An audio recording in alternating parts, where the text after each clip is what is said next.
নমস্কার। সন্ধ্যের আড্ডার বিশেষ নিবেদন অলৌকিকের আরেকটি পর্বে আপনাদের সকলকে স্বাগত জানাই। আজকে আমরা শুনব লেখক হেমেন্দ্র কুমার রায়ের লেখা ক্ষুধিত জীবন। তাহলে শুরু হতে চলেছে আজকের গল্প। আশ্চর্য ঘটনা ঘটেছে। আমাদের ছোট্ট শহরটিতে অসাধারণ ঘটনা কখনো ঘটত না, কিন্তু সম্প্রতি সেখানে দস্তুর মতো উত্তেজনার সাড়া পড়ে গিয়েছে। ভৈরব গড়গড়ি ছিলেন তান্ত্রিক। আমাদের বাড়ির কাছেই দুখানা ঘর ভাড়া নিয়ে বাস করতেন। সারাদিন এবং গভীর রাত পর্যন্ত তিনি তার পুজো অর্চনা নিয়ে ব্যস্ত থাকতেন।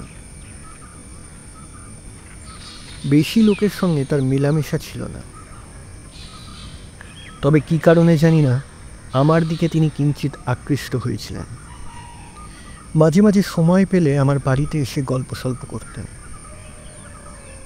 ভৈরবের বয়স 50-এর কাছাকাছি, রং কালো, দেহ শীর্ণ কিন্তু অতি দীর্ঘ। তার চেহারার ভেতরে সবার আগে নজরে পড়ে চোখ দুটো। মনে হতো কোটরের ভেতর থেকে যে দুটো তীক্ষ্ণ চোখ উঁকি মারছে তারা যেন ভৈরবের নিজের চোখ নয়। কেন এমন মনে হতো জানি না, কিন্তু মনে হতো এমন রহস্যময় চোখ আমি আর কোনো মানুষের দেখিনি। একদিন খবর পেলাম ভৈরব মারা পড়েছে। আমি ডাক্তার, তাই খবর পেয়েই দেখতে গেলাম। পরীক্ষা করে বুঝলাম হৃৎপিণ্ডের ক্রিয়া বন্ধ হওয়ার ফলেই তার মৃত্যু হয়েছে। তিনি চোখ খুলেই মারা পড়েছেন। সেই দুটি অদ্ভুত চোখ, এখন তারা স্থির বটে, কিন্তু এখনও তেমনই রহস্যময়। স্থিরতা ছাড়া তাদের মধ্যে মৃত্যুর আর কোনো লক্ষণই নেই। ভৈরবের আত্মীয় স্বজন কেউ নেই।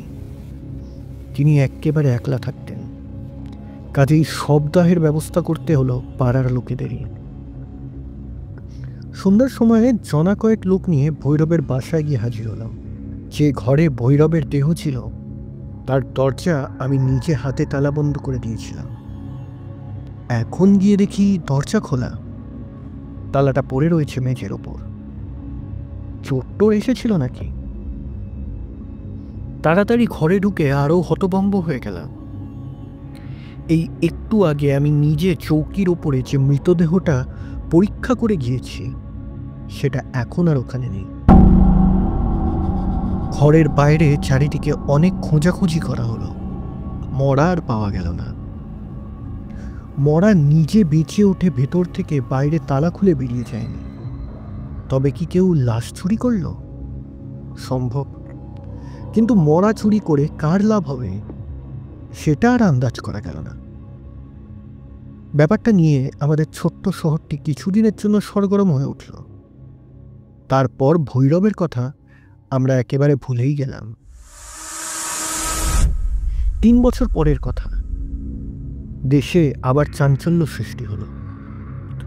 নানা লোকের হাঁস, মুরগি, ছাগল, বিড়াল, কুকুর, এমনকি গরু মোষ পর্যন্ত চুরি যেতে লাগলো। পুলিশে খবর দিয়েও কোনো কিনারা হলো না।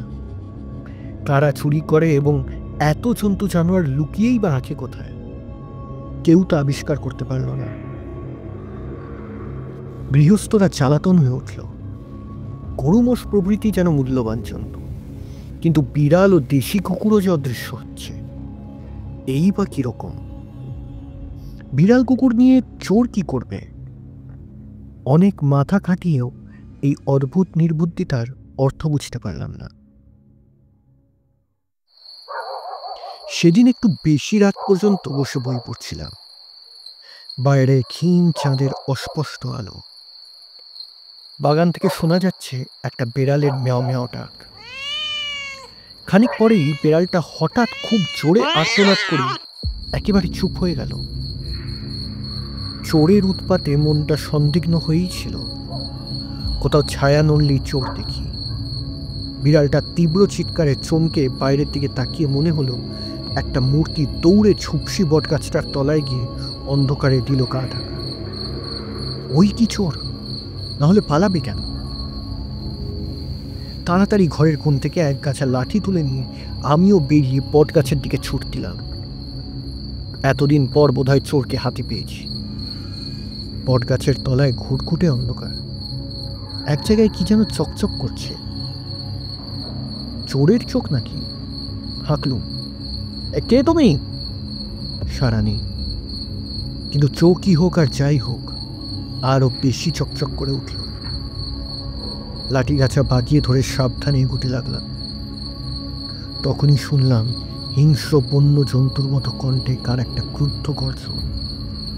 কে যেন বলে উঠল, আর এগিয়েও না ডাক্তার, শিগগিরই চলে যাও। আমায় চেনে দেখছি। আবার জিজ্ঞেস করলাম, কে তুমি? আমি ক্ষুধার্ত, আমার অন্য কোনো পরিচয় নেই।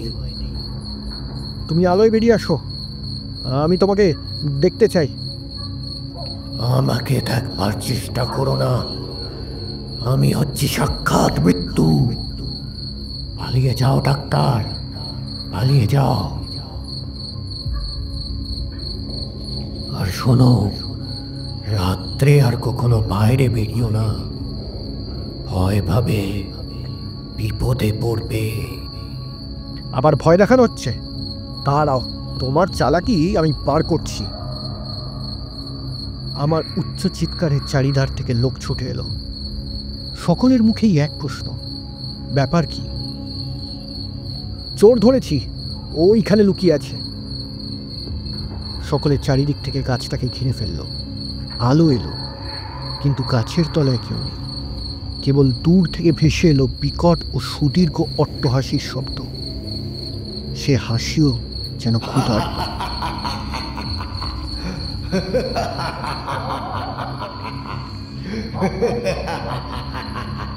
শুনে শিউরে উঠতে হয়। কে এই লোক? চোর না অন্য কেউ? ও যে বলল তার অর্থই বা কি? ও ক্ষুধার্ত বলে আত্মপরিচয় দিল কেন? আমাকে রাত্রে পথে বেরোতে মানা করলো কেন? এমনি নানান প্রশ্ন মনের ভেতর ঘুরে বেড়াতে লাগলো। আবার সব নতুন কাণ্ড। জন্তু চুরি বন্ধ হলো না, তার ওপরে মানুষও অদৃশ্য হতে লাগলো। 1 মাসের মধ্যে 5 জন মানুষ অদৃশ্য হয়েছে। প্রত্যেক ক্ষেত্রেই তারা রাত্রে বাইরে বেরিয়ে আর বাড়িতে আসেনি।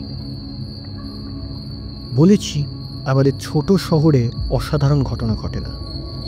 এই নতুন কাণ্ডের জন্য দিকে দিকে জাগলো বিষম বিস্ময় ও ভীষণ আতঙ্কের সারা। শহরের পথে পথে সারা রাত ঘুরে বেড়াতে লাগলো দলে দলে পাহারাওয়ালা।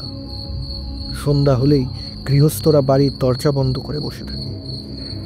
দলে ভারী না হলে কেউ আর পথে পা বাড়াতে ভরসা করে না। সূর্য অস্ত গেলেই সব দোকানে তালা পড়ে যায়। অবশেষে একদিন একটা অদৃশ্য মানুষের মৃতদেহের খানিকটা পাওয়া গেল।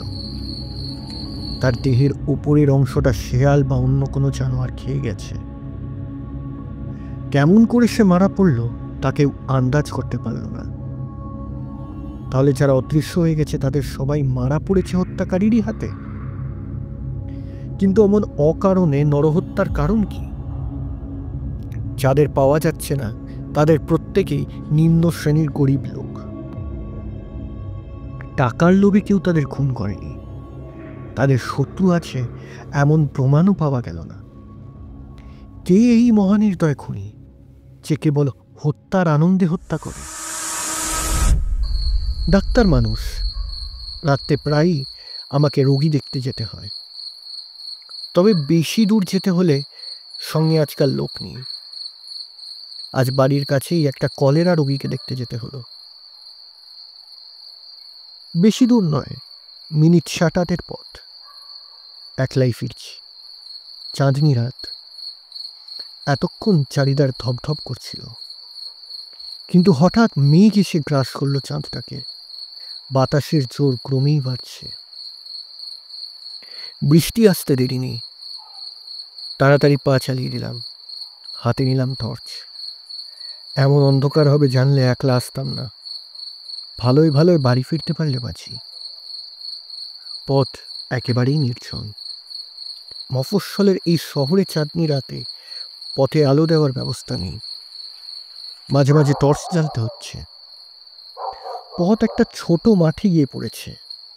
ওই মাঠ পেরোলেই আমাদের পাড়া। মাঠের মাঝখানে একটা পুকুর, তার পাড়ে গোটা কয়েক গাছ। সেইখানে এসেই মনটা ছ্যাঁত ছ্যাঁত করে উঠল। মনে পড়ল অজানা হত্যাকারীর কথা। গাছের ডালপাতায় বাতাসের শব্দ শুনে চমকে চমকে উঠতে লাগলাম। আমি বরাবর লক্ষ্য করে দেখেছি, রাত্রে খোলা জায়গায় ভয় হয় না, কিন্তু যেখানে থাকে জঙ্গল বা গাছপালা, রাত্রির বিভীষিকা যেন সেইখানে গিয়েই বাসা বাঁধে। গাছে গাছে শোনা যায় যেন অশরীরীদের কানাকানি। আধারের আবছায়া চলতে থাকে যেন ইহলোকের বিরুদ্ধে পরলোকের ষড়যন্ত্র। মেঘলা রাত, অন্ধ পৃথিবী, জনশূন্য মাঠ।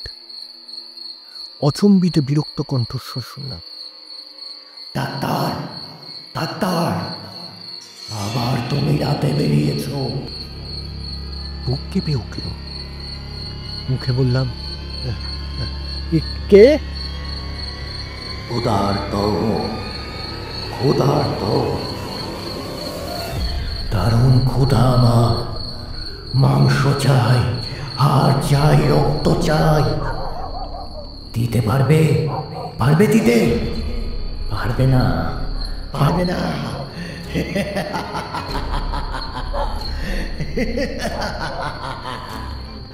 ভয়ানক হাসি, ভয়ানক কণ্ঠস্বর। কে? পাগল? এই কি মানুষ খুন করে? যেন বোবা হয়ে গেল। ভয় নেই ডাক্তার, আমি তোমার শত্রু নই। তাই তো বারবার তোমাকে সাবধান করে দিচ্ছি, কখনো রাত্রে বেরিও না। কি জানি, যদি আমার ক্ষুধা জাগে, আমার যে বিশ্বগ্রাসী ক্ষুধা। শিগগিরই পালাও, শিগগিরই। আতঙ্কের মধ্যেও মনে জাগল বিষম কৌতূহল। ধাঁ করে দিলাম টর্চটা টিপে। হে ভগবান, এই কি বিভীষিকার মূর্তি! গাছতলায় হাঁটু গেড়ে বসে আছে এ যে সেই তান্ত্রিক ভৈরব গড়গড়ি। 3 বছর আগে আমাদের এই সামনে যে মরা পড়েছে, আর যার মরা খুঁজে পাওয়া যায়নি। ভৈরবের মুখময় রক্ত, এবং তার সামনে মাটির ওপর পড়ে রয়েছে রক্তাক্ত মৃতদেহ। প্রচণ্ড গর্জন করে ভৈরব এক লাফ মেরে টর্চের আলোক রেখার বাইরে গিয়ে পড়ল। সঙ্গে সঙ্গে শুনলাম দ্রুত পদশব্দ। আমিও ঝড়ের বেগে ছুটলাম মাঠের ওপর দিয়ে পানির দিকে।